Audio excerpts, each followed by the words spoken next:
সবাইকে স্বাগত আজকের এই বিশ্লেষণে। আজ আমরা এমন কিছু বিষয় নিয়ে কথা বলবো যা আধ্যাত্মিক ক্ষমতা, সংস্কৃতি এবং পরকালের মর্যাদা নিয়ে আমাদের এতদিনের সাধারণ ভাবনাগুলোকে একেবারে নাড়িয়ে দেবে। তো চলুন আর দেরি না করে গভীরে যাওয়া যাক। আচ্ছা, শুরুতেই একটা দারুণ প্রশ্ন করা যাক। শয়তান কেন আধ্যাত্মিক শক্তিকে ভয় পায় না? চমকে গেলেন তো? উৎস উপাদানগুলো ঘাঁটলে একটা অদ্ভুত ধর্মতাত্ত্বিক সত্য সামনে আসে। আর তা হল, শয়তান কিন্তু অত্যন্ত শক্তিশালী। অভিষেকপ্রাপ্ত বা আধ্যাত্মিক উপহার পাওয়া মানুষদের মোটেও ভয় পায় না। শুনতে অবাক লাগলেও এটাই সত্যি। এর পেছনে কারণটা আমাদের প্রচলিত ধারণার চেয়ে অনেক অনেক বেশি গভীর। তো এই গভীর রহস্যের জট খুলতে আজকের এই বিশ্লেষণে আমরা মূলত 5টা বিষয় দেখব। 1. অভিষেক আর ঐশ্বরিক প্রজ্ঞার মধ্যে পার্থক্য। 2. সাংস্কৃতিক ব্যবধান কিভাবে ঘোচানো যায়। 3. দীক্ষার শক্তি। 4. বাইবেলের বীরদের নিয়ে একটু নতুন দৃষ্টিকোণ। এবং 5. পরকালের মর্যাদা। চলুন আমাদের প্রথম পয়েন্টে ঢোকা যাক। অভিষেক বনাম ঐশ্বরিক প্রজ্ঞা। এখানেই কিন্তু আসল পার্থক্যটা লুকিয়ে আছে। দেখুন, অভিষেক বা ক্ষমতা হল ঈশ্বর প্রদত্ত একটা সক্ষমতা।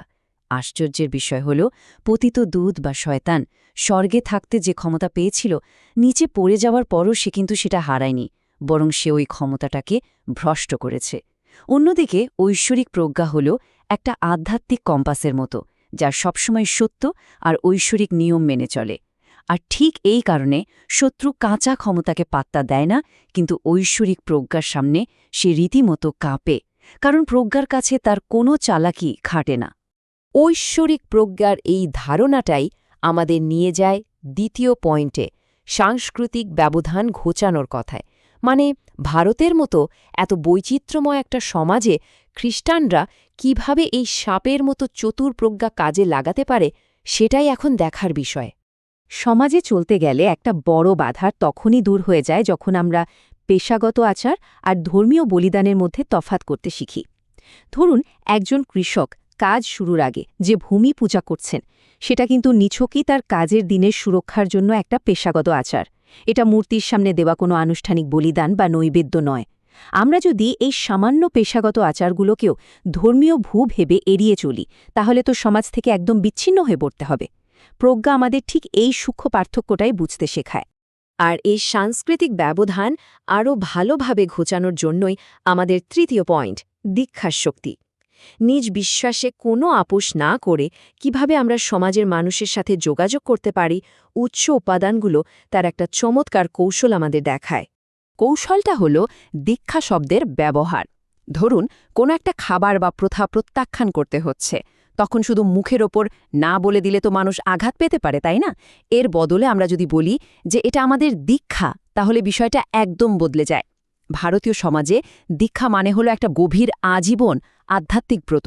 বাপ্তিস্মের সময় নেওয়া প্রতিশ্রুতিকে যদি আমরা দীক্ষা হিসেবে ব্যাখ্যা করি, তখন সাধারণ মানুষ সেটাকে আর ধর্মীয় বিদ্বেষ হিসেবে দেখে না। আর দীক্ষার সাথেই ওতপ্রোতভাবে জড়িয়ে আছে নিষ্ঠা শব্দটা।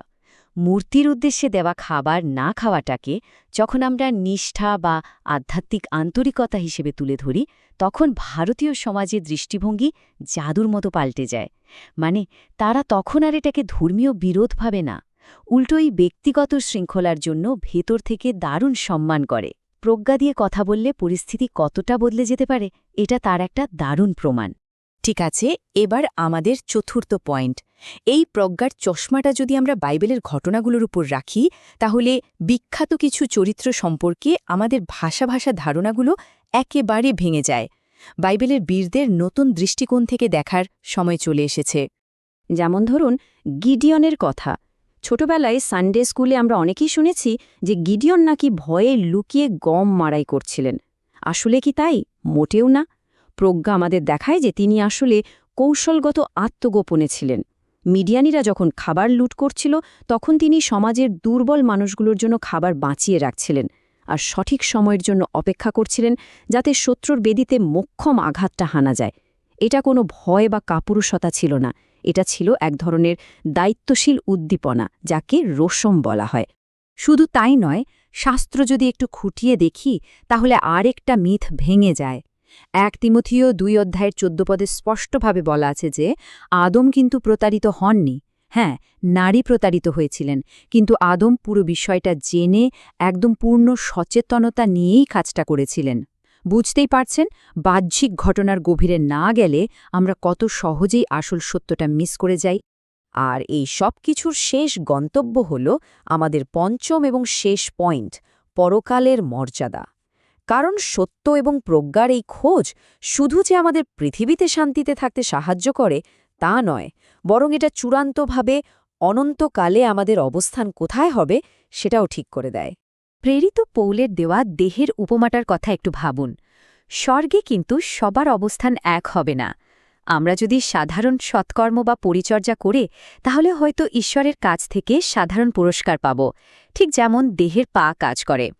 কিন্তু স্বর্গের মাথা বা নেতৃত্বের সর্বোচ্চ মর্যাদা পেতে হলে শুধু সৎকর্ম যথেষ্ট নয়, এর জন্য ঐশ্বরিক জ্ঞান এবং ঈশ্বরের বাক্যের গভীর প্রজ্ঞা থাকাটা একদম মাস্ট।